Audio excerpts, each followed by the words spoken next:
What's up, gym owners? Hope everybody's having a great week. I got a question for you. Are you setting yourself up for failure? Are your systems, your leadership, your operations, okay, and your entire approach to your business setting you up for failure? Are you running a gym and not running a business, right? Because the times have changed in the gym industry greatly.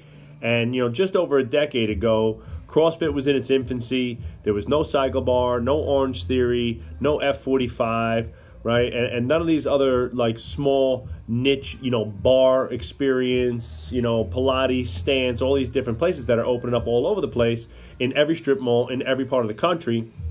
Global gyms around the world, and the box, gym industry was kind of like the wild, wild west. Anybody with a degree or no degree, anybody who played a sport or no sports, decided that, hey, this is a great business. I can make some money. Let me cash in, open up a gym for $50,000 or less. You could open up your own little box and be training people. Open up on Friday, sign a lease on Friday, open the gym for business on Monday, right? And that went on for the last decade, and things have started to retract, right? The CrossFit did not open as many gyms as it did in 2015 as it did in 16 and 17, and is in the process of kind of rebranding their Forging Elite Fitness into looking more at a lifestyle approach, and as they realize that some of their marketing and programming is turning away some people, okay? Other companies are doing a great job, right? Companies that treated their business like a business from the start, right? And what was left at the end, what will be left at the end will be the gyms that, have all areas of the business dialed in. Not only are they great, coaches and have a great training product, but they have great systems, great leadership, and a great experience overall for the customers. And that comes down to everything: the facility, the cleanliness, how you present yourself, how you dress, how you act, how you speak. All of those things make a big difference. So what are some of the things that, or reasons that gyms fail? Well, I would say, this is my top 5. We'll go in order from 5 to number 1. My number 5, lack of professionalism. Just, running a gym and not a business, right?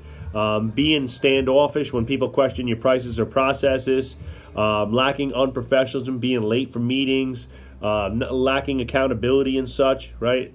A lot of people who get into the gym industry don't have any real business, corporate, kind of education and or background, so they're not used to living under a highly structured experience, and that only works for so long, and you grow to a certain point, and all of a sudden you start needing structure, but you've created a culture where there's no structure, and now it's hard to go backwards and set that up from after the fact, right? So lack of professionalism is number 5. Number 4, no retention or referral strategies. Telling me that that my number 1 marketing tool is word of mouth, all that tells me is that you're sitting around waiting for leads and waiting for people to come to you. You have to be proactive. You have to actively be engaging your clientele regularly and giving back to the clients that you have. And you have to ask for referrals, and you have to have specific referral programs and strategies in place to make sure that you can guarantee X amount of referrals, each year, right? Or each quarter, however you want to break it down, okay? Number 3, no unique niche or brand, right? So there's a million gyms out there that just do training, okay? Literally a million. And it's way better to be the best at one thing and then become really good at other things, but the perception is that you're really great at one thing. And if you look at Varsity House and how we started, we were a football strength and conditioning facility for the first 5 years we were in business. 90% of our clientele were football players. They were almost 100% of our clientele were athletes. And all of our branding, all of our marketing, all of our imagery, and pretty much everything was revolved around athletes and football, right? And then over the years, because we became a known name in that arena, it started to kind of be like, hey, can you train baseball players? Hey, can you do basketball? Of course we could train anybody, but we got really good and really known for being a top-notch football strength and conditioning facility. Number 2, lack of leadership. Okay, this is for all the gym owners out there. Leadership is a skill. I wasn't born. I was always the type of person throughout my life that when somebody would raise their hand, who wants to go first, it was usually me, right? I never had a problem doing those types of things. But being a business leader is a very different thing. Okay, so being a business leader means a lot of give and take. It means a lot of dealing with other people's issues, acknowledging those issues, and then having a clear-cut path for dealing with them, and then getting those people up to a specific level, right? It's a lot of people coddling. It's a lot of, rah-rah stuff. And it's a lot of personal energy. So not only do I give energy to the clients all day, but my number one clients, as I always say, are my employees. So I spend a tremendous amount of time trying to help them find their own personal greatness and their own personal success within my business.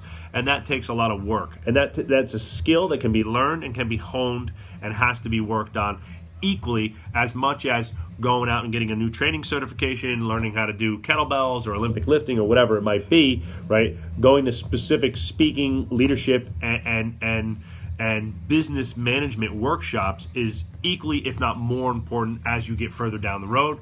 And my number one thing is just a lack of clearly defined systems, right? And I'm just giving this an overall, no clearly defined marketing strategy, no clearly defined sales process, no clearly defined operational systems, no clearly defined onboarding, retention, right? Everything has to have a system, and I mean everything, from a maintenance schedule as to how often the rowers, ski ergs, and bikes get oiled, tuned, and taken care of, to changing the paper towels, to opening up the gym, closing the gym, turning on the damn TV, right? Everything has to have a system, and it's written out in its entirety so that it can be repeated, it can be measured, and it can be trained by everybody. If it's not written down in a manual, in a book, where you have all of your systems together, right, then it really doesn't exist.